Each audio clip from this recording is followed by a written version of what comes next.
This session is about using sources. The ability to pick a reliable expert source is a measure of your critical thinking and your competence. A bad source is like a sinking ship. If you buy a ticket on a sinking ship, you are going to go down to the bottom with the ship. In most cases, we are dependent on sources. The only way we can be independent of sources is to collect our own raw data, which I use in my own research. But that's a very time-consuming process. And so it's faster and more productive to rely on the data of primary sources produced by others. So in most cases, we are relying on sources, which means we have to be experts at picking good sources and experts at discarding bad sources. And we have to be experts at evaluating the validity and accuracy of sources. And so that's the topic of this session. We're all aware that right now we're being flooded on the internet with fake and misleading sources by those with political and economic vested interests. It is tempting to use these bad sources because they sound plausible and they save us time. Research shows that emotional or sensational content draws a larger audience and is shared more often. The information may sound plausible, but plausibility is not proof. And it doesn't save you time to ride a sinking ship down to the bottom of the sea. The internet is flooded with fake information and fake sources. Fake information is usually or emotional or sensational, and it circulates faster on social media, and it comes up higher in Google searches because of its popularity, according to research data from the Massachusetts Institute of Technology. People with a political or economic agenda create fake studies, fake polls, and fake research. But the amount of fake news is not evidence of influence. It's not evidence of actually changing minds. It's not evidence of the outcome, of altering the outcome of events. One reputable study by a researcher from Massachusetts Institute of Technology, whose book, Sinan Aral, I've included in the bibliography of this course.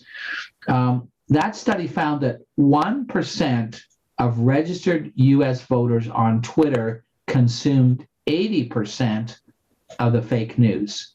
1% of registered voters in the study consumed 80% of the fake news. And 0.1% of US voters on Twitter accounted for 80% of the shares from fake news. So you see there was a big difference between the amount of fake news and the number of people consuming fake news. The rate of consumption of fake news in itself is not evidence that it has changed thinking or changed the outcome of an event. Another survey found, using 3,500 Facebook users, that 10% shared content from fake news sites. So the amount of fake news consumed is different from the number of people who consume fake news, and neither are evidence of changing minds or altering the outcome of events. Volume does not equal impact. The readers of fake news may be people who are attracted to what they already believe. Thus, for example, pro-Trump supporters may read pro-Trump fake news and believe it. They were already going to vote for Trump. It would only be a real change and a real influence if anti-Trump supporters read pro-Trump fake news and change their minds and then vote it. And so you would need research precisely on that to determine the degree of influence of fake news. The volume of fake news is available is not evidence that it has an effect. Now, that doesn't mean that minds aren't changed and events aren't altered, but what it does mean that we don't have evidence. It may be right or it may be wrong. So in the context of a course like this matters if you are employed as a professional analyst. You should know the difference between is and might be.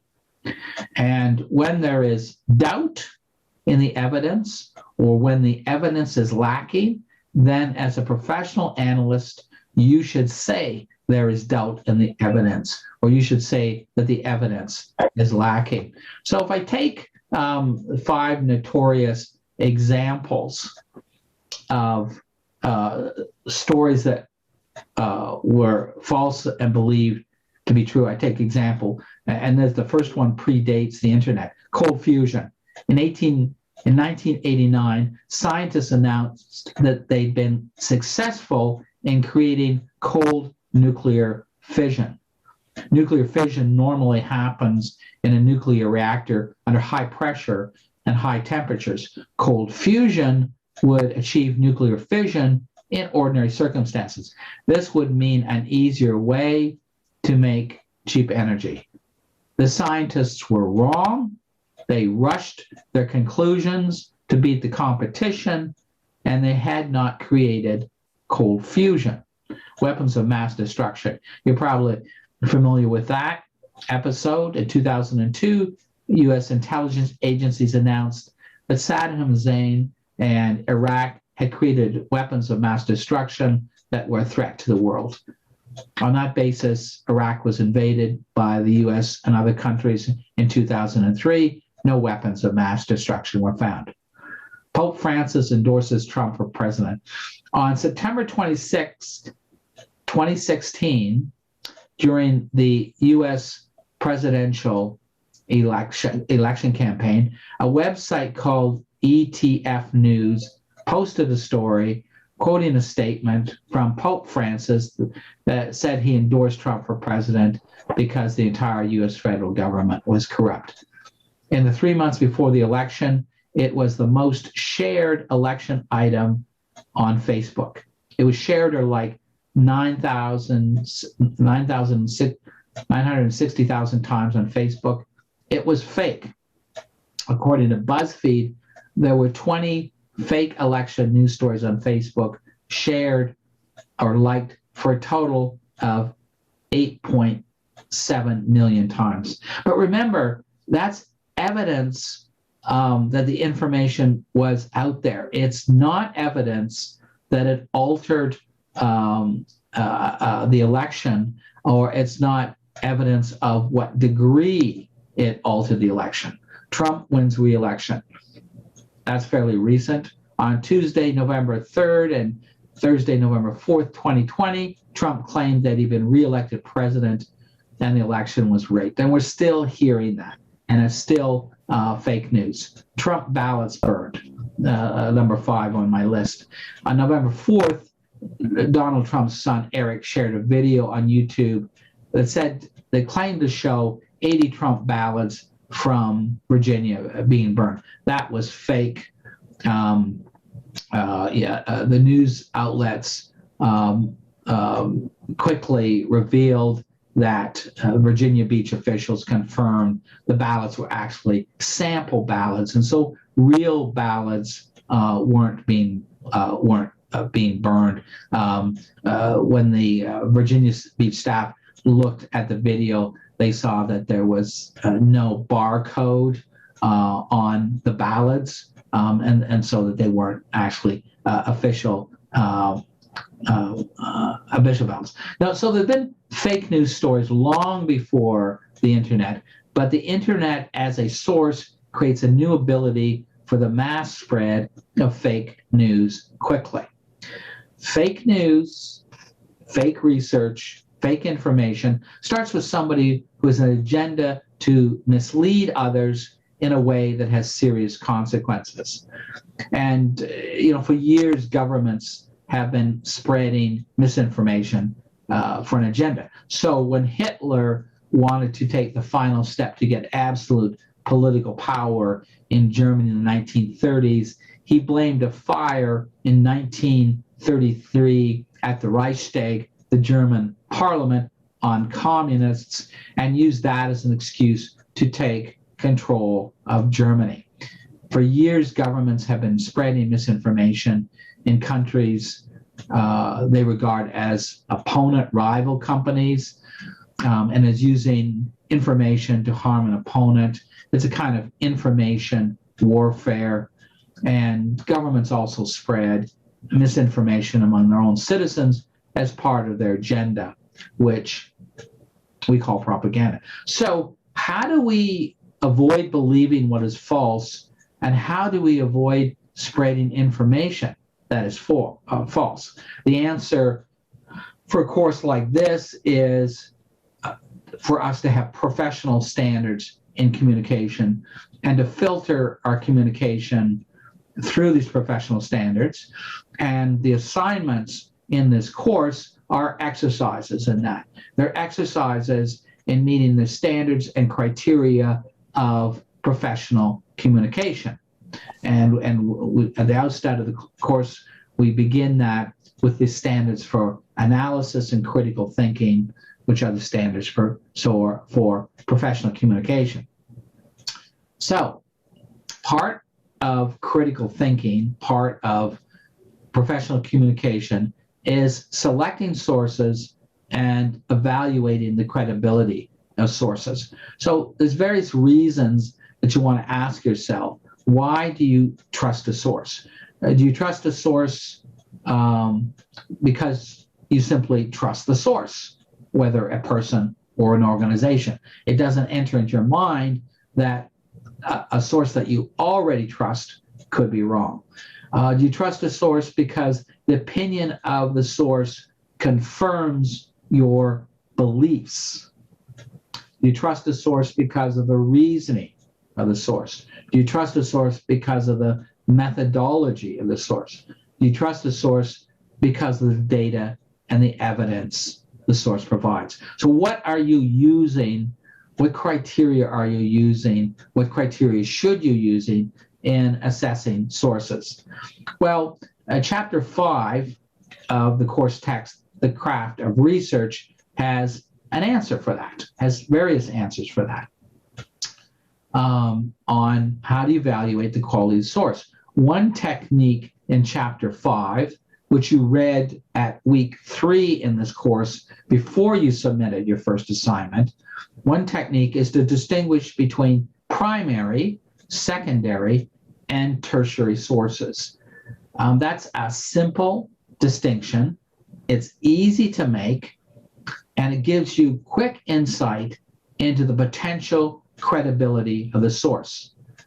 That distinction, division of sources into 3 categories, helps you decide how to evaluate the research, or how to evaluate others, or how to write your own interpretations. In simple terms, a primary source is raw data. A secondary source is the interpretation of raw data by an independent expert. A tertiary source is an interpretation of primary and secondary sources without independent data, and the interpretation is by a non-expert. So think back so far to the 2 assignments you've already done in this course. How did you evaluate? How did you distinguish in those 2 assignments between primary, secondary, and tertiary sources? Think back to the first assignment in this course when you analyzed a research article by Mendoza about teaching Generation Z. In that assignment, did you follow the lecture on critical thinking and chapter 3 to identify in Mendoza's article what was opinion and what was fact coming from data? Did you identify when Mendoza was relying on primary sources, when she was relying on secondary sources, and when she was relying on tertiary sources? So remember the quick definition again. A primary source is raw data. A secondary source is the interpretation of raw data by an independent expert. A tertiary source is an interpretation of primary and secondary sources without independent data and interpretation by a non-expert. So in the research article that you analyzed, Mendoza made a remarkable claim that the brains of Generation Z are rewired by the use of technology and the use of the internet and social media, causing significant changes in behavior. When I read the assignment, marked the assignment, I saw that many in this class who are from Generation Z believed that was true. According to the assignment, those people who believe that, you believe your behavior and your brain have been altered. You believe you are basically reprogrammed robots. But does Mendoza actually produce evidence of that claim? Mendoza listed two sources for the claim. Both of them were tertiary sources that were easy to find on the internet. As tertiary sources, both sources for that remarkable claim were not experts in the subject area. Both sources, tertiary sources, for Mendoza referred to secondary sources, and both of those tertiary sources did not provide data from primary sources to support the claim that the brains of Generation Z have been rewired by technology and digital media for certain behaviors, to be reprogrammed robots. The absence of proof in Mendoza's article does not mean that Mendoza's claim is not true, but it makes the claim doubtful until evidence from primary data is provided. And that's how to evaluate a source like Mendoza without having data yourself. That is what Chapter 5 of the Craft of Research means. So you can evaluate Mendoza on the basis of her sources without producing any data yourself. How well supported are her main claims or her thesis statements? One thing you can do is look at her bibliography and determine whether her sources are primary, secondary, or tertiary, and how up to date her sources are. Mendoza is also a primary source because she produces the data, the primary data of her survey and the study of her students. And I will examine that source, that primary source, in a moment. But for now, remember that your own opinions are not evidence or data. Remember that your own experiences or anecdotes are not evidence of data. If you think that Mendoza is right because your personal experience seems to confirm it, that is not evidence or data. You don't want to say, I believe Mendoza is true because that's my experience. That's not a way for you professionally to enter your own professional report. You are not evidence. You are not an expert, even though you might feel like an expert as if you're a member of Generation Z, but you're not an evidence. You're not an expert, and you don't want to present yourself that way in a professional report. In the second assignment in this course, instead of analyzing a research article, you had a more difficult task to write your own research article with a choice of one or two options. Option one was an analysis of whether fake news is a serious threat to a Western democracy. Most students in the course took that option. I've just given you some feedback on that issue and the research on that issue, and also I gave you feedback in your assignments. Option 2 was an analysis of the politicizing of the medical mass during the COVID pandemic. Since you are unlikely to be able to create your own raw data yourself for these options, you would of necessity have to rely on sources, and you would have to rely on your ability to pick reputable, relevant sources and your ability to separate fact from opinion. Remember that your own opinions are not evidence or data. Remember that your own experiences or anecdotes are not evidence or data. If you have an opinion about Generation Z or an opinion about fake news based on your own experience, that is not evidence or data. So, as a professional writer, as an analyst, distinguish between primary, secondary, and tertiary sources, and distinguish between fact or data and opinion in all sources. So I'm going to go and look at primary, secondary, tertiary sources in a bit more detail. Like I said, a primary source is usually where the raw data is found, as Chapter 5 says. For example, an expert does a survey or a poll, and the survey or the poll is data. In the humanities disciplines such as history, philosophy, literature, and so on, the primary source may be the document that is being analyzed, such as a novel, diary entries, letters. Chapter 5 talks about this. So the assignment later in this course of an interview to analyze is to analyze a primary source. Secondary source. A secondary source is an opinion on an opinion or interpretation of a primary source of raw data. In the sciences and academic world, as Chapter 5 says, secondary sources are typically published in professional disciplines that have a process of peer review before acceptance.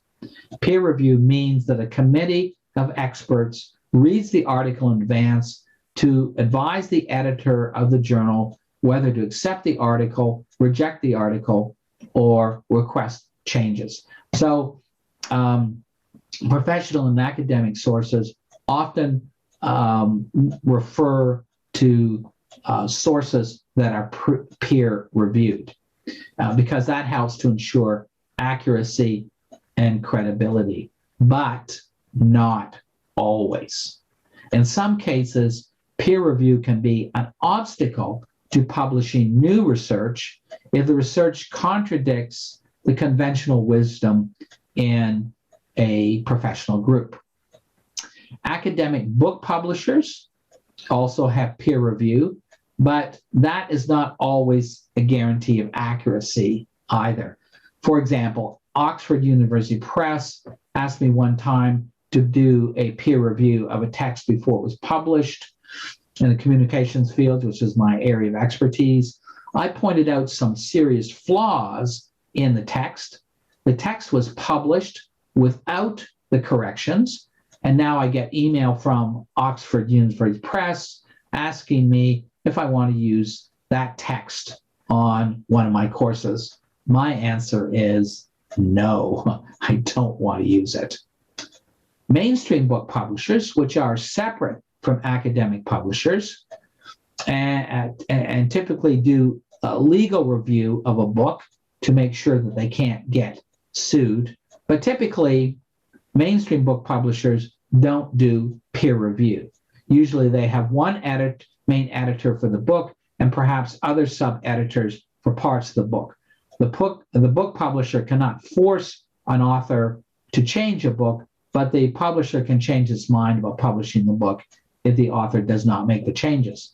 So if we go back to that remarkable claim in the Mendoza article, that if you're in Generation Z, you're robots because your brains have been rewired by technology and the internet to have a certain habitual behavior.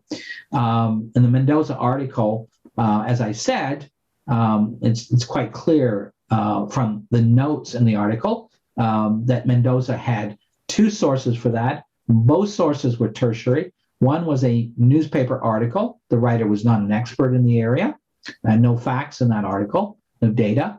The second one was a book by a mainstream publisher, not an academic publisher. And I've just indicated that academic publishers have peer review. Mainstream book publishers don't have peer review. So this second source used by Mendoza for the remarkable claim was a mainstream book publisher, likely without peer review, a tertiary source. The author had no expertise in the subject area and doesn't supply sufficient data. In terms of access to the book, as I've indicated before, books on Amazon typically allow you to read the introduction and a few chapters of a book, and so you could look at a book like this through that limited free access on Amazon without actually buying the book. Credible mainstream magazines are tertiary sources, and they often have fact checkers, but not always. So interestingly enough, typically a mainstream book publisher may not have fact checkers, but a mainstream magazine may have fact checkers. The text says that if you use a secondary source, make sure that you read any primary sources that the secondary sources cites. Let me repeat that from the text. If you use a secondary source, make sure you read any primary sources that the secondary sources cites. And of course, that would go for tertiary sources too. If you're using a tertiary source, now you need to go back and read the secondary source and the primary sources. Since the secondary source is an interpretation of a primary source, even if the primary source is factual, the secondary source is not guaranteed to quote the primary source accurately or in context. And that's why the text says, if you're using a secondary source, even a reputable secondary source, you still have the obligation to go back and read the primary source. In one assignment I marked last term, a student used a tertiary source without reading the primary source, which I pick up very quickly. It's very easy to see. And I went back and looked at the tertiary source the student had used. And what I found was when I looked at the tertiary source the student used without going back to the primary source, one of the tertiary sources was plagiarized.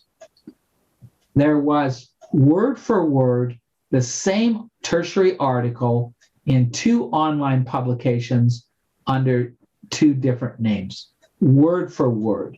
One had plagiarized the other. The primary source for these tertiary sources, which the student used, was a study commissioned by a client, and so that data was not available. So the primary source quoted in the tertiary source was not available. So there was no way of determining whether the tertiary source was accurate. That would be a flawed methodology. And in a course like this, what you're learning is professional behavior, professional methodology, professional standards. And your assignments are exercises in that. Sometimes a primary source and a secondary source are combined. A research article could provide raw data and then interpret its own raw data. If you're evaluating an article like that, you have to be clear to distinguish between the data and the interpretation of the data, even if the interpretation of the data is done by the same person who produced the data. The text says that a tertiary source is a summary or compilation of secondary sources, and it gives an example of a tertiary source as Wikipedia, or it gives an example of Psychology Today as a mass circulation publication, which is a tertiary source. By coincidence, I was an online columnist for Psychology Today magazine for a while, and I can tell you that there was no editing of the online columns.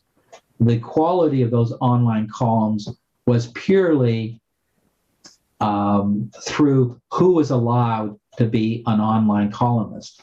That is, the editor decided if you were credible in expertise to write an online column, and then you wrote an online column without being edited, and that was true of my columns, online columns for Psychology Today magazine, which is why I know about that. Tertiary sources need to be handled with care, and you don't want to rely just alone on tertiary sources like Wikipedia or mass circulation magazines. The advantage of Wikipedia is that Wikipedia insists that sources be listed. So through Wikipedia, you can follow the sources used in a Wikipedia article back to their origin. And that's a great thing about Wikipedia as a tertiary source. It gives you the sources, you can follow the sources back. And as the text says, you have an obligation when using tertiary sources to follow the trail back to the primary sources. Now, the text says point blank, don't use tertiary sources for professional writing. The text says that if you do cite tertiary sources during a discussion within a discipline, that will mark yourself as a novice or an outsider, and you won't be taken seriously. So one of the things you want to learn in this course is I'm not saying don't use tertiary sources. What I am saying is don't use tertiary sources alone. If you are going to use tertiary sources, then follow the trail from the tertiary source back to the secondary source, back to the primary source. Now, tertiary sources are valuable because they may be more up-to-date than secondary sources. And like I said, they can point you to the primary and secondary sources you should be using. So tertiary sources like Wikipedia are a quick way to find secondary or primary sources. But I emphasize once again, you still need to do the work of reading the primary or secondary sources and evaluating. I can't say it too often. Don't stop with the tertiary source. Don't assume you have the relevant and accurate facts and expert opinions from the tertiary source. So a quick checklist when you're dealing with sources and evaluating the relevance and credibility is, first of all, check the source for relevance, usefulness, and reliability. For example, data on the number of people who tested positive for the coronavirus does not prove deaths. Data on revenue does not prove profitability. So I've given you two examples of you may have accurate data, but is that data relevant and useful in the interpretation that you want? First, another tip, skim the introduction, conclusion, and headings of source material as a quick way of checking relevance, useful, and reliability. And remember that your readers will check your writing the same way. Check the citation index of the sources article. Check whether primary sources are cited. Check whether the notes and bibliography are credible and up to date. Check whether the publisher or the source of publication are credible. In the case of the Mendoza article, as I indicated in the feedback notes, the publisher was not credible. Check the credentials of the author. Be skeptical of sources that involve self-promotion and self-advertising. So as an example of that, let me use Cambridge Analytica, the private company that was involved in US elections and elections around the world, and you're probably aware of the controversy surrounding Cambridge Analytica. This was a company that was collecting a fee to help a candidate get elected. So what the company says about its success rate is self-promotion. The company will report its successes or report claims of successes. It won't report failures, and it may exaggerate the implications of a success.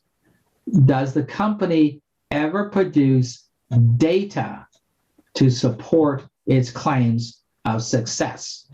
Cambridge Analytica wanted people to think that it could influence elections through the use of social media. That is the commercial hype of the company.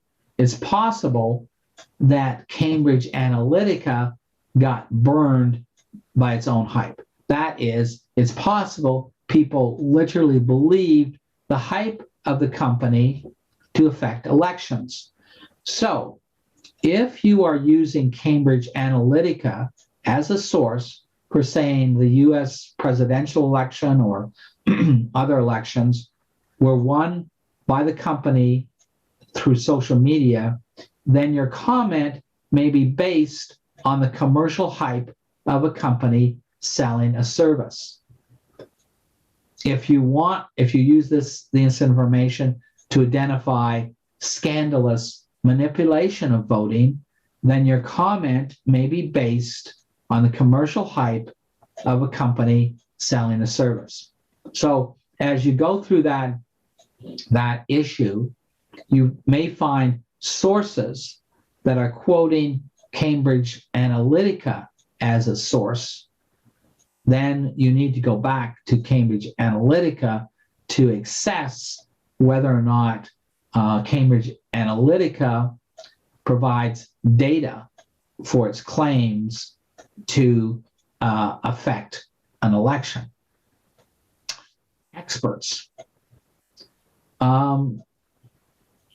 We need data, but raw data by itself,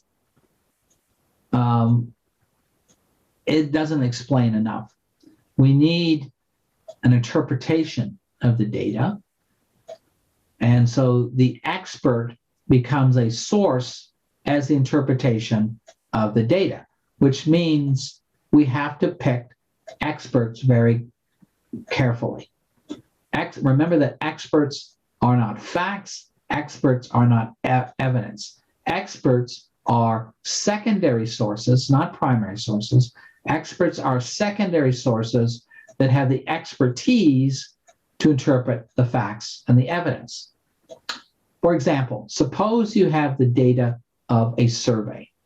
To make sense of the survey, you need an expert opinion.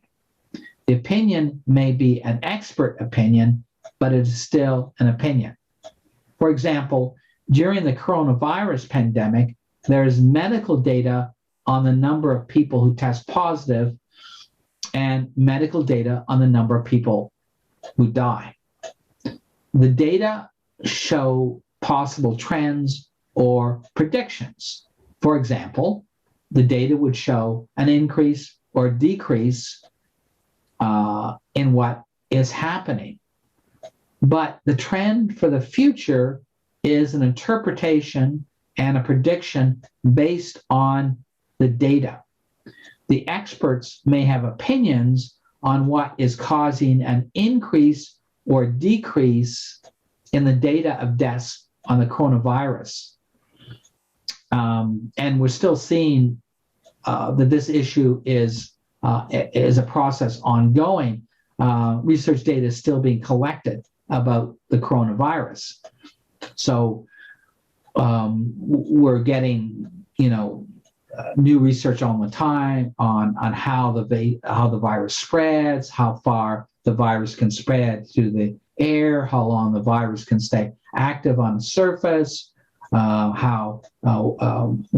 one person who got sick from the virus can get sick again. Will the vaccination for a virus protect a person for years, or will people need new vaccination every year, etc.? It's ongoing research, and we're encountering medical opinions that have been changing as there's more research on the data. So we want to be clear when we get factual data on the COVID pandemic, and when we get expert medical opinion on the COVID pandemic. They're not the same. I mentioned surveys and polls, and that's a typical area of research and a typical source of primary data. Now, remember I said that we need to distinguish between the data of a survey and the interpretation of the survey. So let me give an example of what that means.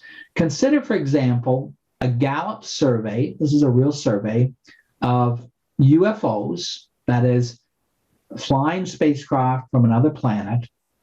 And Gallup is a highly rated poll company. It did a survey in June 29. The results of this survey were that 2/3 of those surveyed in the U.S. say the U.S. government knows more than it's saying about UFOs. According to the survey, 1/3 think that some UFOs are actual sightings of alien spacecraft.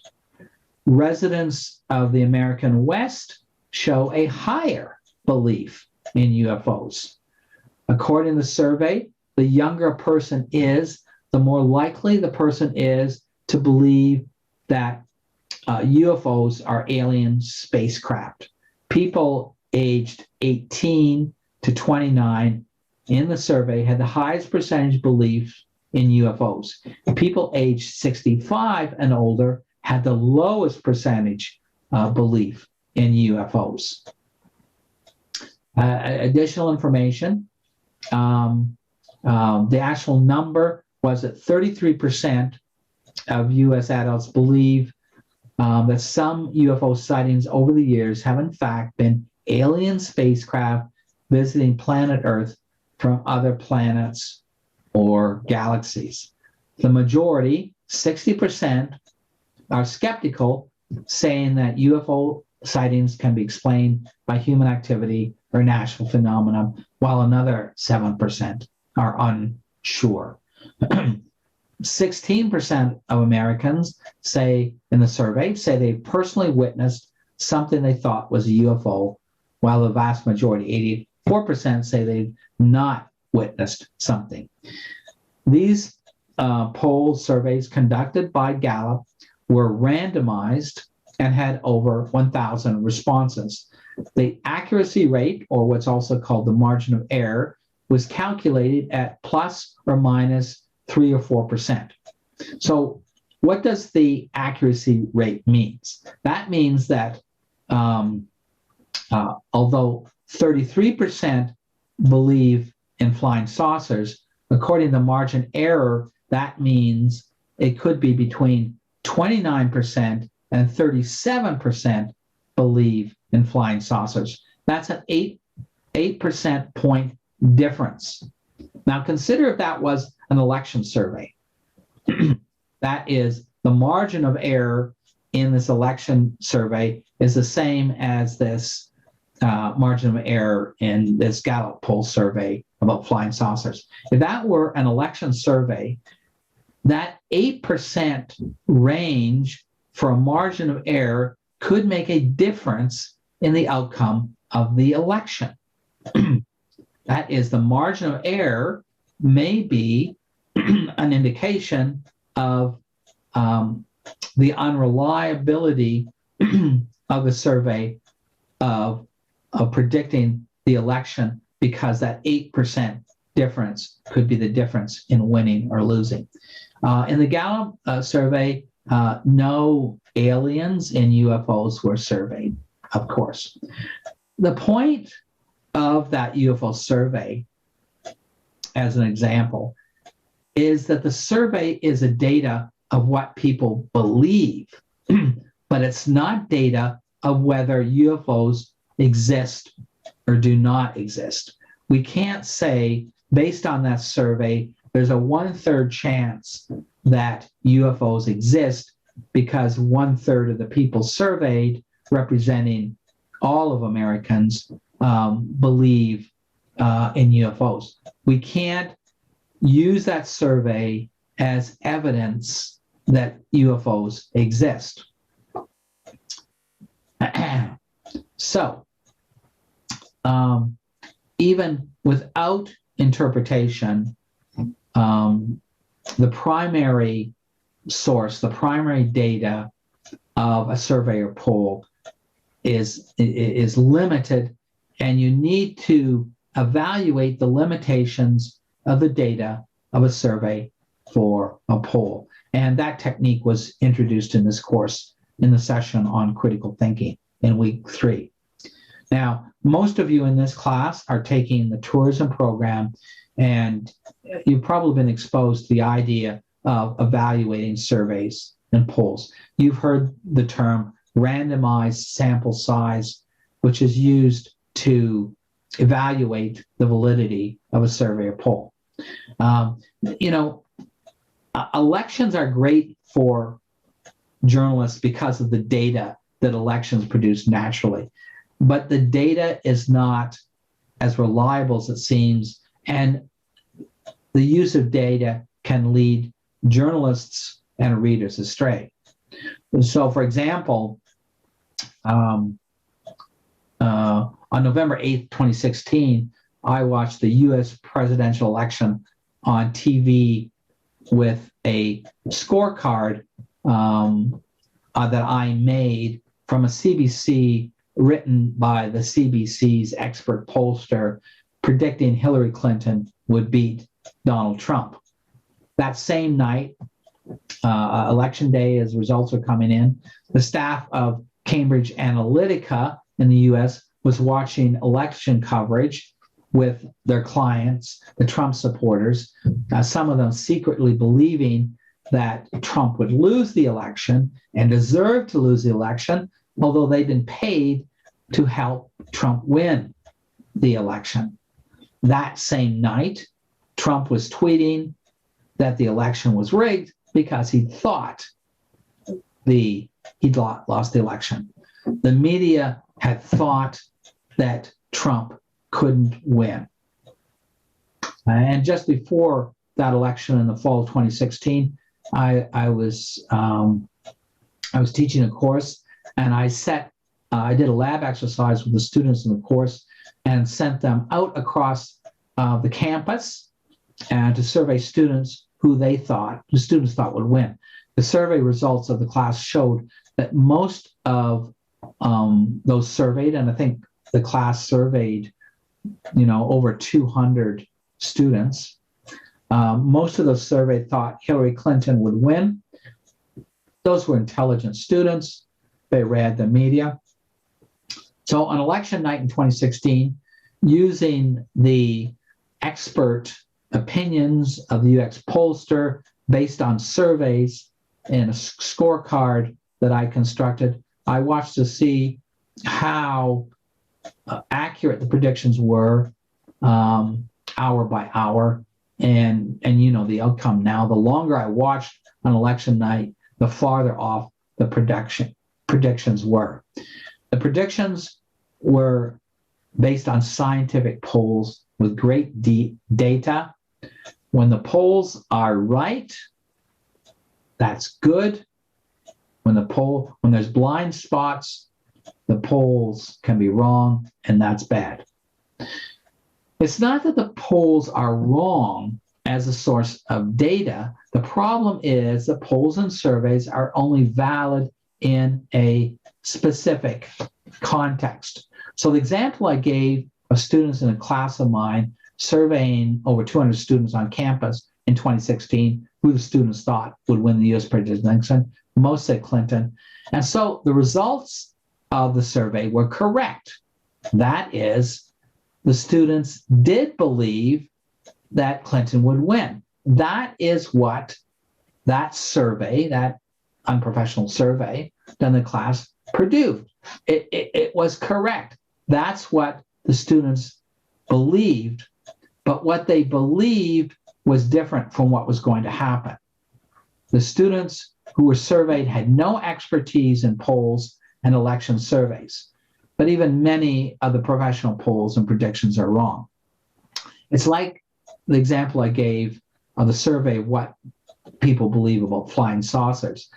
That survey was accurate for what people believe, but what people believe is not evidence of flying saucers. In the same way, in the first assignment in this course, the Mendoza poll and study of students was correct of what students believe to be true, but it is not evidence that the beliefs of the students are correct. Students are not experts in education. In the same way, think of the patient of a doctor. The patient of a doctor may believe that he or she is getting good medical advice from a doctor, but the patient does not have the medical expertise to judge whether the doctor is giving good medical advice or bad medical advice. In the same way, the people who believe in UFOs are not scientific experts. So, very quickly to end up, I just want to make some points about using polls and surveys as primary data, which, as I said, you have the data may be accurate within its context, but needs to be interpreted, and the problem may be the context and interpretation. First of all, elections are just hard to predict. The factors can be so complex, the unknowns factors can be so great, and the poll is a simplistic version of the truth. The result of polls can reflect the interests of who paid for the polls. Even in medical research or professional research, it matters who paid for the research. A difference in the result of a poll or survey can have to do with phrasing and context. That does not mean that the poll is inaccurate in terms of context, just that it got results appropriate for the context. So we need to read the context of the survey and only find it relevant in that context. So in this sense, it's best to use data from reliable, reputable, independent pollsters, but always check who financed the poll and report that. Polls, surveys, and research need to be done to professional standards, which includes enough people surveyed to be statistically valid to represent a large group, which is the sample size. If the methodology and standards are not sound, don't use the poll, or at least report how the poll does not, or research does not meet professional standards.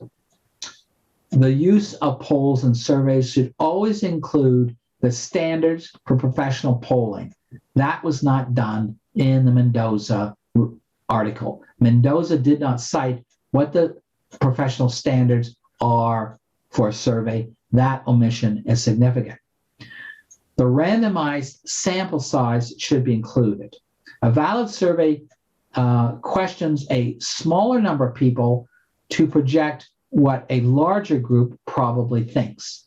The sample size would be how many people were polled to be representative of a larger group.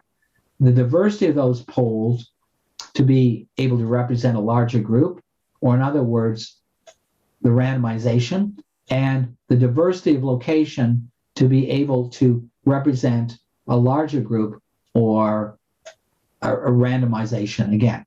There are professional polling standards to certify a poll as representative of a larger sample size.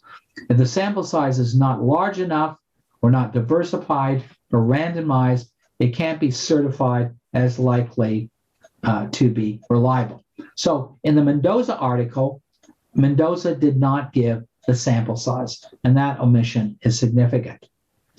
Given that Mendoza says in the article that she worked for a small private evangelical Christian college in San Diego, California, she probably surveyed students there. You can do a quick Google search to get the following data. Tuition at the college where Mendoza probably did her survey of students, tuition there is $32,000 US a year, or in Canadian funds, that would be $40,600 a year, or about 8 times the tuition for a Canadian student at Thompson Rivers University. The college says that the demographics of students, 45% white, compared to California, which is 37% white.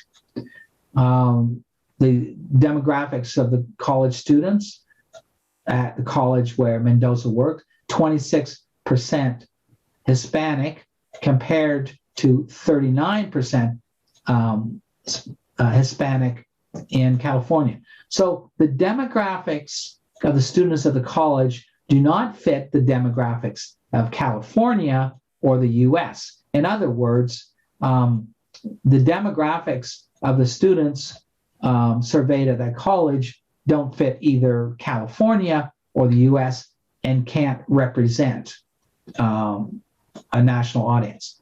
A little fact checking you can find out, because the college says this about itself online. It has a total student enrollment of between 400 and 600 students. That's it, total, between 400 and 600 students. So even a survey of all the students at the college would not be statistically accurate as a sample size, nor is it diverse enough.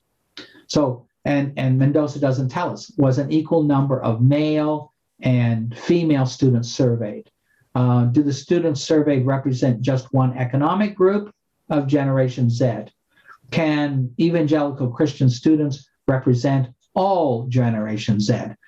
Mendoza herself says in her article that to be conclusive, there needs to be a larger, randomized, quantitative study of different universities, which is essentially implying that her survey is too small to be valid. She calls her study qualitative, not quantitative.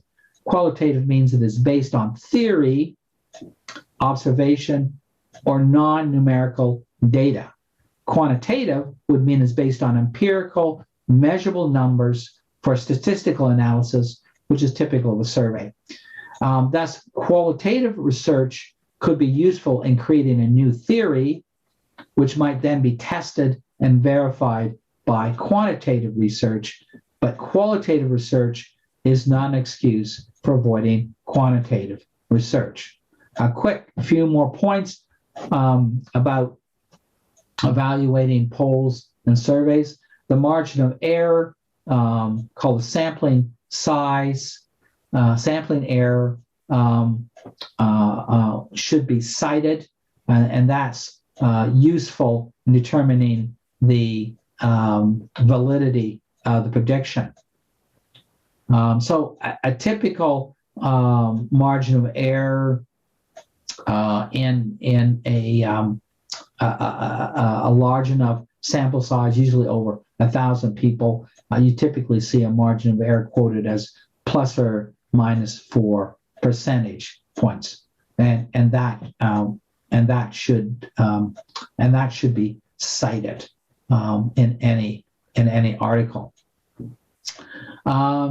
Be careful the questions of a poll or survey when you're evaluating the validity of it. The questions can be too general or too specific.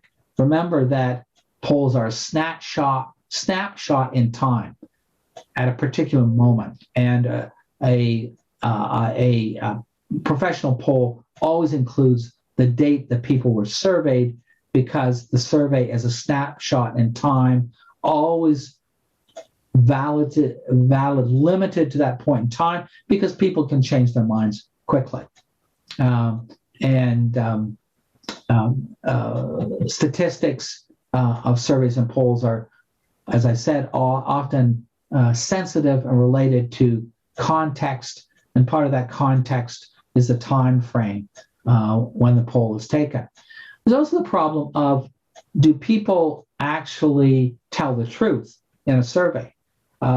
Some people may not be comfortable telling a pollster what they actually believe, and so they may be giving a deceptive or socially acceptable answer. So be careful how you evaluate sources. Distinguish between primary, secondary, and tertiary sources. If you're using tertiary sources, always go back and read the secondary and primary sources. If you're using secondary sources, always go back to the primary sources and the data. Your professionalism, your ability as an analyst, depends on your ability to evaluate sources and to evaluate the expertise of people giving interpretations.